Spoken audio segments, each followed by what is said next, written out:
Right. Maybe you have heard about the story. It's 1935. Imagine you are Mahatma Gandhi. You are running to catch the train. As the train is leaving the station, and as you board the train, one of your sandal comes off and falls under the train onto the track. What do you do? So I'm going to give you 5 seconds to think about that, and I'll come back to that. Well, so show me your hand. How many of you will go on the train and carry on the train? Show me your hands. Right, and then show me your hand if you go back to the platform so you can retrieve your sandal. So how many of you?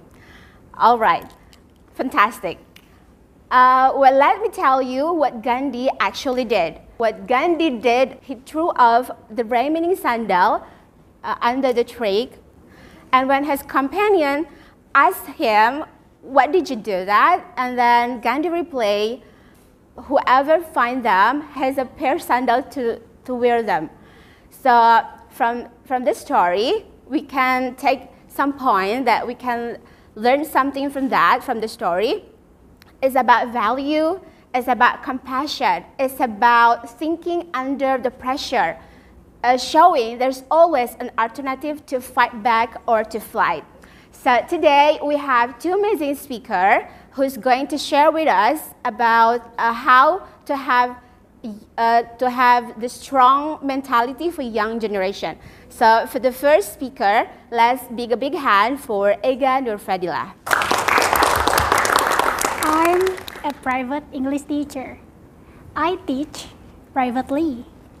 I met several students from several levels: preschool, primary, high school, even adult learner. The students who come from regencies and cities, the students who come from the lower middle class to upper middle class. I'm happy about that because they challenged me to think how to adapt, how to communicate, how to engage, how to make them comfortable first before I prepare the lessons. Finally, I catch plenty of informations, and the dumbfounded is the different attitude among them. So what makes them different? What makes the children have a good and a bad characters? What makes the children have a weak and a strong mentality? What do you think about it? What makes them different is one's intelligence. Not only intellectual intelligence, but also emotional intelligence and spiritual intelligence. So let's talk about it. Intellectual quotients, or commonly called intellectual intelligence, measures a person's level of comprehensions, analytical, logical, and critical. For instance, a person's able to make the plans, a person able to understand ideas, memorize, and analyze something critically. And then emotional quotients, or emotional intelligence, refers to the ability to manage emotions. For instance, a person able to realize or have a self-awareness, self-motivations, self-regulations, empathy, and social skills. And then spiritual intelligence is a highest dimensions of intelligence. It activates the qualities and the capabilities of soul, integrity, in the form of wisdom, integrity, creativity, and peace. So why integrated among IQ, EQ, and SQ crucial? Goldman 2011 mentioned that there are only 20% of IQ contribute the success of the person, and 80% are from emotional intelligence and spiritual intelligence. He emphasized that a person who has a high intellectual intelligence is not enough to achieve success, because there are so many people who have a high intellectual intelligence they do not control their emotions and self-regulations.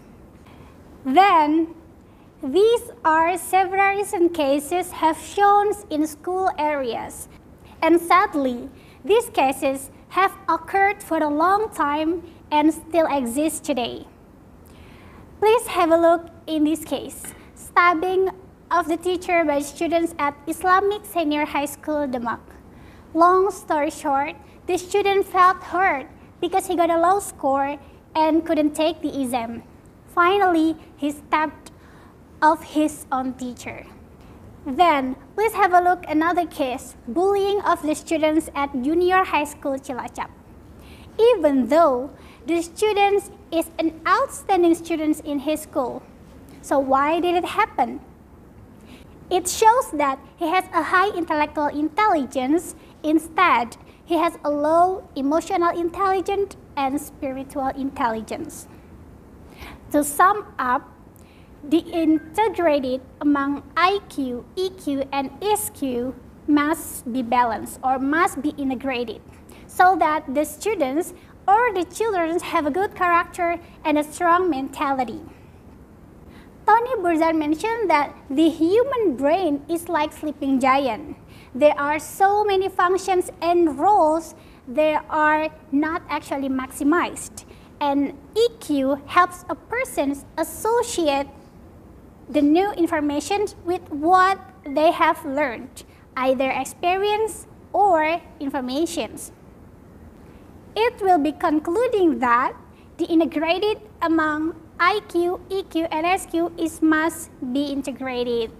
And psychologists agree that EQ is more affected by success. However, having a strong mentality, who is responsible, family or school? In these discourses, I believe that their mentality growth is from their family first. Because psychologist Adeline 2021 mentioned there are 3 factors that influence the children's characteristics, namely genetic factors, parenting, and environment. It will be concluding that the family is the main role of the children's character. However, what if the context is coming from the disadvantaged family? What do you think about it? Alright, to find the best solutions of this context, please pay attention to the next speaker, Mr. Dedi Sulaiman. Please welcome. Thank you. All right, ladies and gentlemen, thank you for coming to this place. And this is the time for me how to solve the problems and what sound for us about the problem integrating IQ and then EQ and SQ.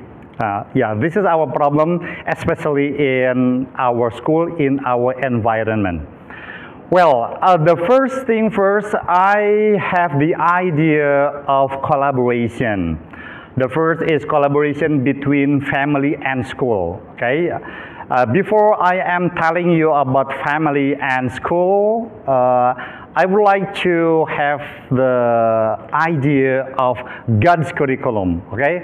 Whatever your religion, okay, we trust the God. We believe in God, that God created us as human creature.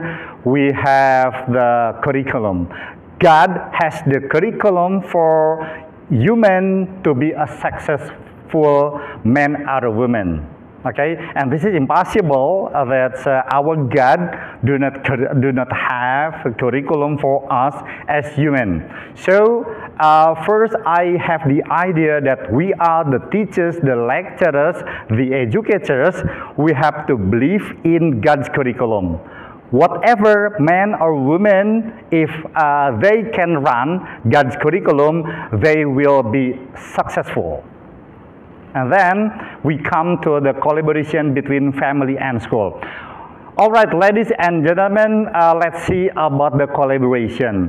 Probably in our culture, in East culture, we are as parents just send our children to school, and then we have no responsibility.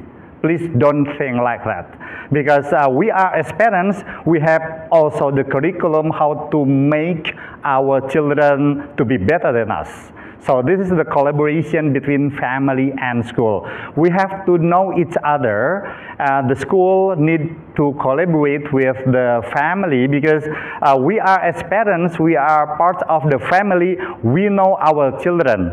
We know the characters. We have to convey to our teachers in the school that this is the characters of your son, of your daughter. They need to know. So that the school will know the character of the children. They will understand. Okay, when the teachers has the instruction or other tasks, other assignments, they will know, and they will personalize the task, the assignment with the character of the children. And the second thing is character education and school and social. That's why Ega said about the integration among IQ, EQ, and SQ, because character education lies among that integration. We live in the family, in the school, and social.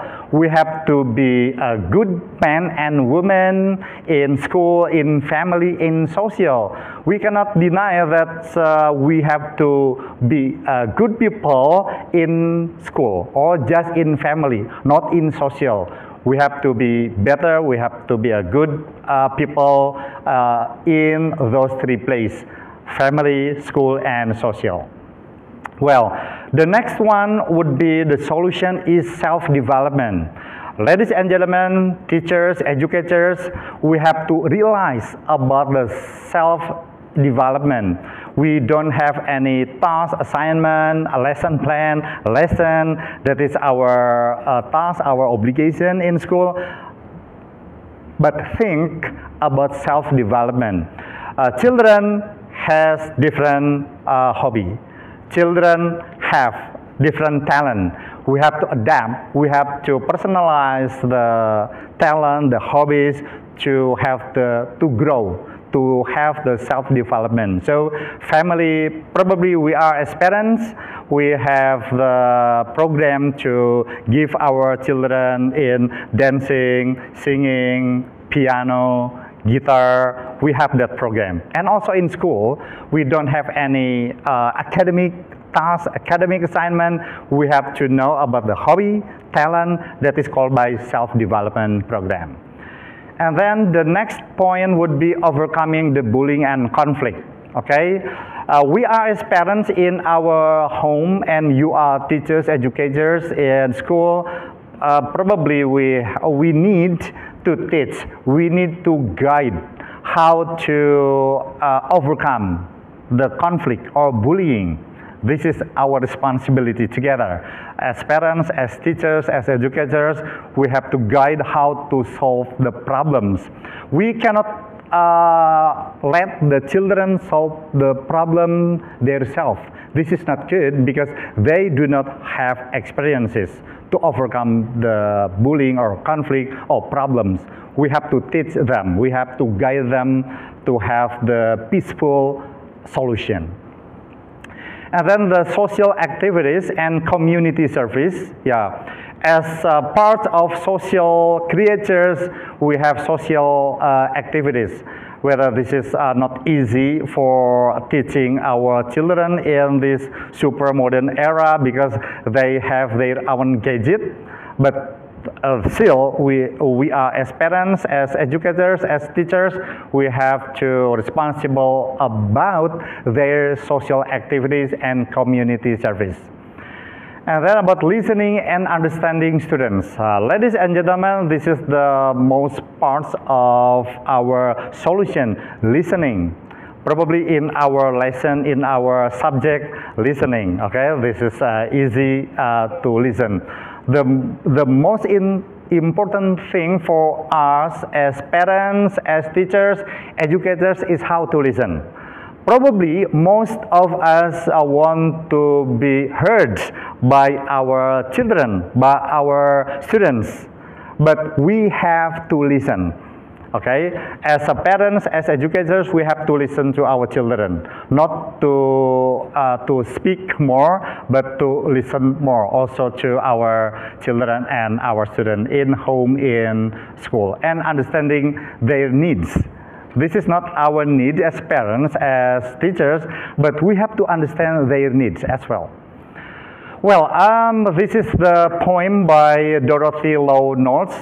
As educators, probably we know the poem, and we have to learn from this poem. This is poem, but this is the point of educators. We have to know as parents, as educators. Let's see the first line. If a child lives with criticism, he learns to condemn. So, ladies and gentlemen, if we know that our children condemns more, so we are living in criticism. So please, not to stop, but to avoid criticism. We have to appreciate so they will not condemn. If a child lives with hostility, he learns to fight. So avoid hostility, because if the children see our environment with hostility, he learns how to fight. And then the next line would be, if a child lives with ridicule, he learns to be shy. Okay? In our East culture, most of our children are shy. Probably the environment in your home, in the school, we are living with ridicule. So please avoid ridicule, because it makes our children to be shy. Then if a child lives with shame, he learns feel guilty. Okay? This is also occur in our environment, feel guilty. If we have condemned, fight, shy, and feel guilty, so our environment in home and in school is not supported. So we have to avoid criticism, hostility, ridicule, and shame. Let's see the solution. If a child lives with tolerance, he learns to be patient. Okay, so if there are many cases in our children, our students, if he live with tolerance, he will learn how to be patient. If a child lives with encouragement, he learns confidence.